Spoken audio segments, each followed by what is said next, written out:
হঠাৎই একটা সুযোগ আসলো বড় মাকে দেখতে যাওয়ার। সুযোগটা হাতছাড়া করলাম না। আমার সহকর্মী অরিজিতের বিয়ে নৈহাটি বড় মার মন্দিরের পাশে। সকলেই আমাকে অনুরোধ করেছিল দিদি যেতে হবে, কিন্তু আমি তাদের কথা দিইনি। আমার কি মনে হলো, বাড়িতে এক জায়গা থেকে এসে হঠাৎ মনে হলো না, যাই মাকে দেখা করে আসি, মাকে দেখেই আসি। তো নৈহাটি স্টেশন দেখো, নেমে পড়েছি। আমাকে তো একাই যেতে হয় সব জায়গায়। তো নৈহাটি স্টেশনটা বেশ বড় সড়ো। প্রথমে তো ট্রেন থেকে নেমে আমাকে ওই যে দেখতে পাচ্ছ ওভারব্রিজ, এই ওভারব্রিজ দিয়ে উঠে আমাকে ওপর দিয়ে একদম প্ল্যাটফর্মকে ক্রস করে বাইরে চলে যেতে হয়েছিল। তার কারণ ওপারেই হচ্ছে সেই চির আকাঙ্ক্ষিত মায়ের মন্দির, বড় মার মন্দির। নৈহাটি মানেই বড় মার মন্দির। গাটা কেমন ছমছম করে ওঠে, মানে এক কথায় গাটা ভারী হয়ে যায়। যখনই কলকাতায় যাই ট্রেনে করে, তখনই মনে হয় যাই, ছুটে যাই, মাকে দেখে আসি। কত মানুষ ট্রেনে ওঠে পুজো দিয়ে, কপালে সকলের লেখা থাকে বড় মা। তো আমি গিয়েছিলাম বটে, কিন্তু পুজো তো দিতে পারলাম না। কারণ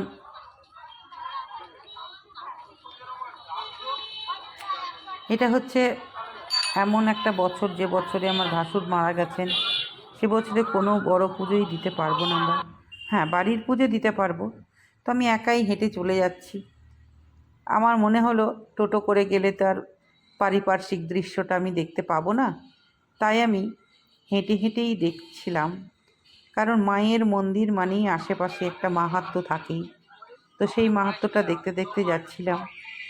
যদিও এক সময় আমি গত 2 বছর আগে এই রাস্তা দিয়ে গিয়েছিলাম, তখন অতটা মাকে চিনতাম না, জানতাম না যে মা এতটা হৃদয়স্পর্শী, হৃদয়কে ছুঁয়ে যায়।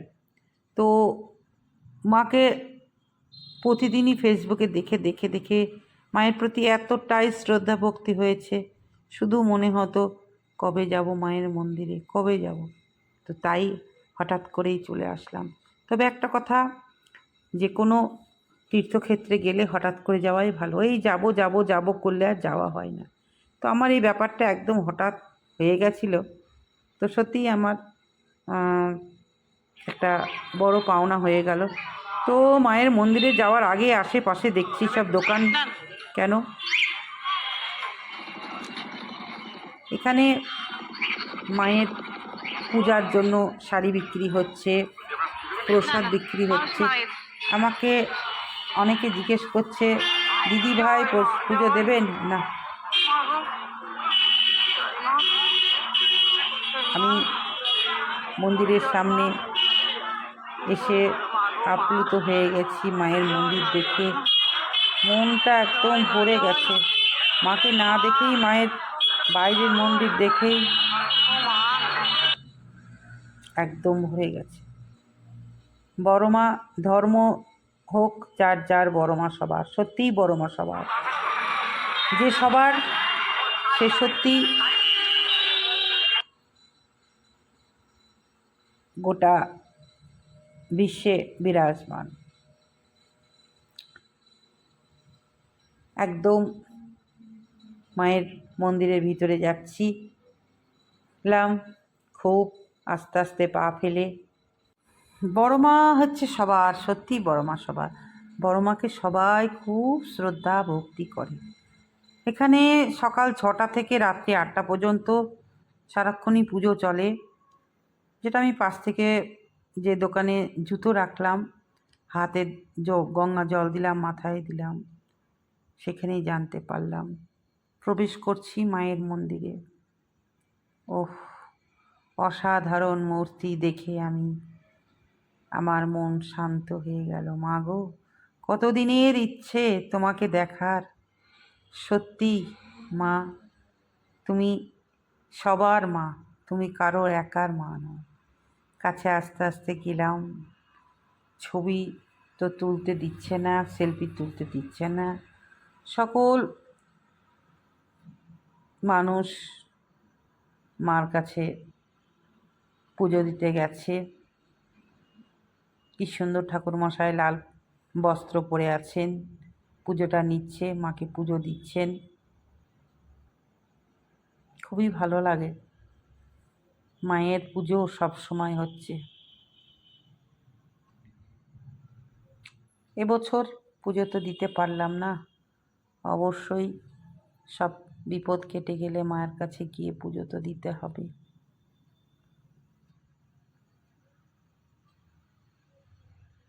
যেমনি মন্দির তেমনি মায়ের উপরে চাঁদোয়া, তারপরে মায়ের রূপো দিয়ে মায়ের মন্দির, মায়ের গায়ে প্রচুর গহনা, মায়ের মুখটাই মলিন, খুব সুন্দর।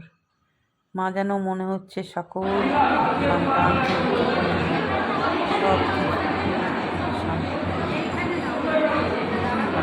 কত মানুষ। ওখানে দাঁড়িয়ে থাকতে থাকতেই শুনলাম যে 6:30টায় আরতি হবে, তাই বেশ খানিক্ষণ ছিলাম এখানে। মায়ের প্রথম মায়ের মন্দিরে দর্শন করার এসেছিলাম। আর বিয়েবাড়ি তো এখানে থেকে প্রণাম করে মাকে মনের কথা জানিয়ে তারপরেই বিয়েবাড়িরা হবে, সেটাই সিদ্ধান্ত নিয়েছি। যত দেরি হোক আরতিটা দেখতেই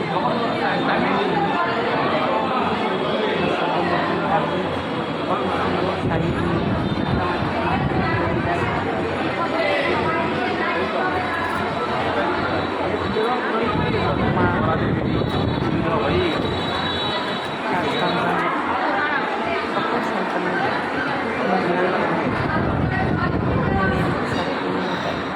নমস্কার বন্ধুরা, অনেক দিনের স্বাদ ছিল মায়ের মন্দিরে আসবো। তো আজকে এসেছি বিশেষ কারণ, এখানে নৈহাটিতে আমার এক কালিকের বিবাহ আছে, সেই জন্য এসেছিলাম। তো মাকে দর্শন করো তোমরা। দেখো মায়ের মূর্তি, ফেসবুকে দেখে দেখে মায়ের প্রতি একটা আলাদা আমার ভক্তি এসেছিল। অনেক দিন থেকে ভাবছিলাম মায়ের কাছে আসবো। তো আজকে একটা সুযোগ পেলাম, সুযোগটা হাতছাড়া করলাম না। পৌঁছে গেলাম। অপূর্ব অপূর্ব মূর্তি মায়ের, সত্যি মায়ের মূর্তি দেখে মনটা বড় শান্তি হলো। ভীষণ সুন্দর। যারা নৈহাটিবাসী তাদের ভাগ্যটাই বড়, তারা প্রতিদিনই মায়ের দর্শন পায়। কিন্তু আমরা অনেক দূরে থাকি, তাই কোনো সুযোগ হলে ঠিক চলে আসবো মায়ের কাছে। পুজো দিতে পারলাম না, কারণ বাড়িতে তো একটা অসুখ আছে, বাসন মারা গেছিলেন। মাকে দর্শন করলাম, ভীষণ ভালো লাগলো। অনেক কিছুই মাকে বলার ছিল, সব কিছু বলা হলো। অবশ্যই সব কিছু ঠিক হয়ে যাবে। মানুষের চলার পথে প্রচুর সমস্যা থাকে, আমারও আছে। ছেলে মেয়ে সকলকে নিয়ে আবারও আসতে হবে। অনেক দিনের ইচ্ছা, আমার বাবুর ইচ্ছা ছিল, আমারও ইচ্ছে ছিল আজকে বাবুকে নিয়ে আসা, কিন্তু আসতে পারলাম না। আসবো আবার তাড়াতাড়ি বাবুকে নিয়ে। খুবই ভালো লাগছে এখানে এসে। সব সময় পুজো হয়, সব সময় মা সব সময় পুজো নিচ্ছে, এটাই ভালো লাগছে। দেখে বাইরে বেরিয়ে গিয়েছিলাম মায়ের ছবি কিনবো বলে। আর আমি যখনই কিনি, আমার ছেলের, মেয়ের এবং আমার তিনটে কিনি। তো ছবি কিনতে গেছিলাম, যে দোকানে জুতো রেখেছিলাম সেই দিদির দোকানেই ছবি কিনলাম। তো কত রকমের ছবি, আর এতটা রাস্তা যাওয়া মানে বুঝতেই পারছো। তো মায়ের কত সুন্দর সুন্দর মুখ, অপূর্ব মুখ। তো ছোট ছোট তিনটে ছবি কিনে এনে আরতি দর্শনে পৌঁছে গেছিলাম। অনেকক্ষণ ঘরটা পর্দা দেওয়া ছিল, তারপরে আমি আমার মেয়েকে দেখালাম, ছেলেকে বৌমাকে দেখানোর চেষ্টা করেছিলাম, কিন্তু হয়নি। তো আরতি দেখো তোমরা।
জয় বড় মার জয়। সকলকে বড় মার মন্দিরের আরতি সব কিছু খুঁটিনাটি দেখালাম। ভালো লাগলে লাইক কমেন্ট করবে, আরও ভালো লাগলে মানুষের মধ্যে বড় মার মাহাত্ম্য ছড়িয়ে দাও, শেয়ার করে দাও। জয় বড় মা, সকলের ভালোর করো। আমি নিজে দেখেছি এবং সকলকে দেখানোর জন্যই আমার এই প্রয়াস, এই ভিডিও উপহার তোমাদের দিলাম। তোমরা সকলে দেখবে এবং বড় মার জয় বলবে। জয় বড় মা।